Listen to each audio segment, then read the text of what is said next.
Lok Sabha polling ముగిసింది. నువ్వా నేనా అన్నట్లు సాగిన ట్రయాంగిల్ పోరులో విజయం ఎవరిది అనే చర్చ అన్ని పార్టీలోనూ నెలకొంది. 3 పార్టీల్లోనూ ఫలితాలపై ఎవరి ధీమా వారు వ్యక్తం చేస్తున్నారు. అత్యధిక స్థానాలు తమవంటే తమవేనని తేల్చి చెప్తున్నారు. అసలు గెలుపు అవకాశాలు ఉన్నదెవరికి? పైగా గెలుస్తున్నామని చెప్తున్నప్పటికీ రిజల్ట్స్ పై టెన్షన్ పడుతున్నారనేది వాస్తవమే అని చెప్పవచ్చు. పైకి గాంభీర్యం, లోపల అనుమానం. అన్ని పార్టీలోనూ ఒకే డైలమా. ఫలితాలపై ఇంత కన్ఫ్యూజన్ ఇదే ఫస్ట్ టైం అని చెప్పవచ్చు. అటు బీఆర్ఎస్ ఓటింగ్ షిఫ్ట్ వల్లే అంచనాలు అందడం లేదని విశ్లేషకులు పేర్కొంటున్నారు. మరి ఆంధ్రాలోనూ ఇదే పరిస్థితి కనబడుతుంది.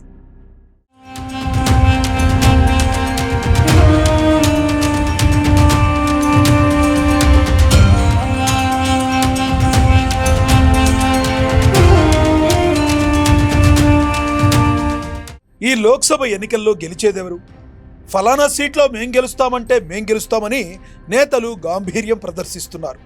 ఎన్నికల ముందు తొడగొట్టొచ్చు, ధీమా కూడా ప్రదర్శించవచ్చు. కానీ పోలింగ్ ముగిసిన తరువాత కూడా అదే టెన్షన్. లెక్కలన్నీ చూస్తుంటే గెలవచ్చు అనిపిస్తుంది. కానీ ప్రత్యర్థి కాన్ఫిడెంట్ చూస్తుంటే మన అంచనా కరెక్టేనా అనే గుబులు కలుగుతుంది. వేర్వేరు ఎగ్జిట్ పోల్స్, నాయకుల అంచనాలు, మీడియా అంచనాలు అన్నిటినీ తెలుసుకుంటున్నా నేతలు మాత్రం ఇంటర్నల్గా క్లారిటీకి రాలేకపోతున్నారు.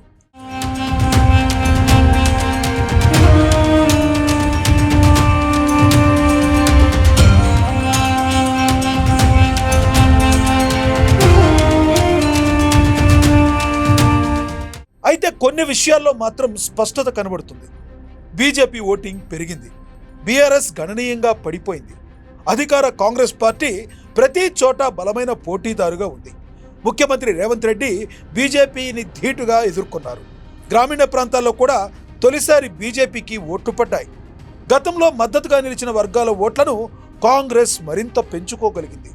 సోషల్ ఇంజనీరింగ్, బలమైన అభ్యర్థులు, పోల్ మేనేజ్మెంట్లో కాంగ్రెస్ పకడ్బందీగా వ్యవహరించింది. అయితే ఎవరు ఎక్కడ గెలుస్తారు, ఏ పార్టీకి ఎన్ని సీట్లు వస్తాయంటే ఏ సీటు ప్రస్తావించినా మేమే గెలుస్తామని కాంగ్రెస్, మేం గెలుస్తామని బీజేపీ చెబుతోంది. కాంగ్రెస్ ఖచ్చితంగా 9, అన్ని ఫలించుంటే 14 వస్తాయని లెక్కలేసుకుంటుంది. 10 ఖాయమని, ఎట్టి పరిస్థితుల్లోనూ 7కు తగ్గవని బీజేపీ అంటుంది. మరోవైపు బీఆర్ఎస్ మెదక్ పక్కా అంటుంది. నాగర్ కర్నూలుపై కూడా గెలుస్తామని చెప్తుంది.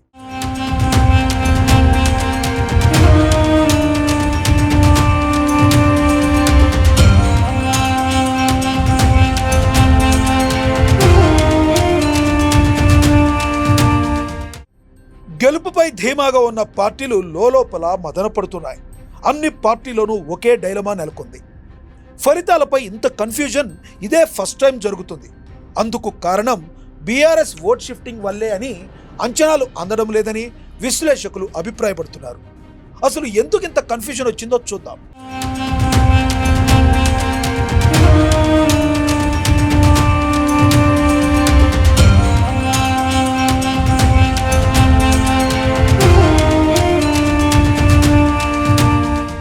సికింద్రాబాద్లో కాంగ్రెస్ అభ్యర్థి దాను నాగేందర్ 20 నుండి 30 వేల మెజారిటీతో గెలుస్తారని కాంగ్రెస్ ధీమా ప్రదర్శిస్తుంది.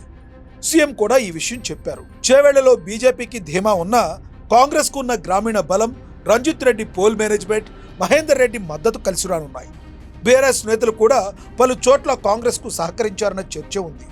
ఇవన్నీ నిజమైతే రంజిత్ రెడ్డికి ఛాన్స్ ఎందుకుండదు? ఖచ్చితంగా ఉంటుందని మద్దతుదారుల వాదన. వరంగల్ కాంగ్రెస్ ఏకపక్ష సీటు. కానీ బీజేపీ అభ్యర్థి ఆరూరి రమేష్ నేనే గెలుస్తానని ధీమా వ్యక్తం చేస్తున్నారు. బీజేపీ జెండా లేని, కార్యకర్తలు లేని పలు గ్రామాల్లో బీజేపీకి ఓట్లు పడ్డాయన్న సమాచారంతో 1-2 నియోజకవర్గాల్లో అక్కడి కాంగ్రెస్ నేతల్లో కూడా ఏం జరుగుతుందోనన్న అనుమానాలున్నాయి.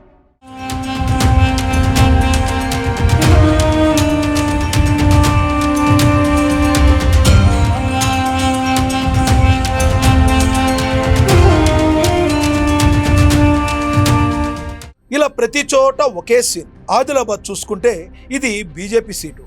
కాంగ్రెస్ పునర్విభజన తర్వాత ఇంతవరకు నెగ్గలేదు. తొలిసారి ఇక్కడ మహిళను నిలిపి కాంగ్రెస్ ప్రయోగం చేసింది. సీతక్క పట్టుదల, పోరాటం, అభ్యర్థిగా సుగుణకు ఉన్న మంచి పేరుతో భారీ ఆధిక్యంతో గెలుస్తానని ముందు నుండి ప్రచారం జరిగింది. అయితే గ్రౌండ్ తమకే అనుకూలంగా ఉందని బీజేపీ నేతలు సంబరాలు చేస్తున్నాయి. ఎన్నికకు ముందు నుండి సీరియస్గా తీసుకుని బీజేపీ నేతలు పోలింగ్ ముగిసిన తరువాత యాక్టివ్ కావటం మోడీ ప్రభావం ఉందని నమ్మడమే అని తెలుస్తుంది. ఇక్కడ కనీసం 50,000 ఆధిక్యంతో గెలుస్తామని కాంగ్రెస్ నమ్ముతుంది. బీజేపీ లక్ష మెజారిటీ ఖాయమంటుంది. లెక్కలపై అంతర్గతంగా ఎవరికి వారే కుస్తీ పడుతున్నారు.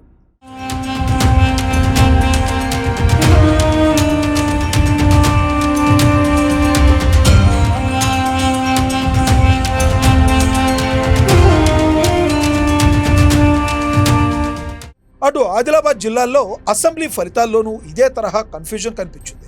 అయితే ఈసారి విచిత్రంగా ఇతర జిల్లాల్లోనూ ఒకే సీన్ కనబడుతుంది. ఖమ్మం, మహబూబాబాద్, పెద్దపల్లి, నాగర్ కర్నూల విషయంలో కాంగ్రెస్ మంచి ఆధిక్యాలు కనబరిచే అవకాశం ఉందని నివేదికలు వస్తున్నాయి. బీజేపీ నేతలు పెద్దపల్లి, నాగర్ కర్నూల్లో కూడా ఏదైనా జరగచ్చు, చూస్తూ ఉండండి అంటూ కన్ఫ్యూజ్కు కారణమవుతున్నారు. బాక్సులు తెరిస్తే గానీ స్పష్టత రాదు. ఇక ఫలితాలపై తెలంగాణలోనూ బెట్టింగ్లు సాగుతున్నాయి. బెట్టింగ్ మార్కెట్లో కాంగ్రెస్కు 10 నుండి 12 సీట్లు వస్తాయని అంచనాలున్నాయి.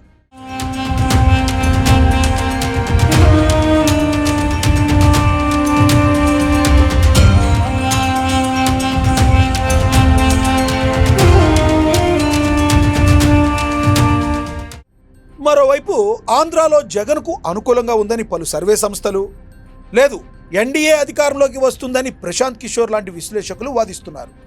జగన్కు సీట్లు తగ్గొచ్చు కానీ అధికారం నిలుపుకునే అవకాశం ఉందని పలువురు సీనియర్ జర్నలిస్టులు అంచనా వేస్తుండగా, కూటమి స్వీప్ చేస్తుందన్న అంచనాలను మద్దతుదారులు చేస్తూ బెట్టింగ్ మార్కెట్లో కోట్లు కుమ్మరిస్తున్నారు.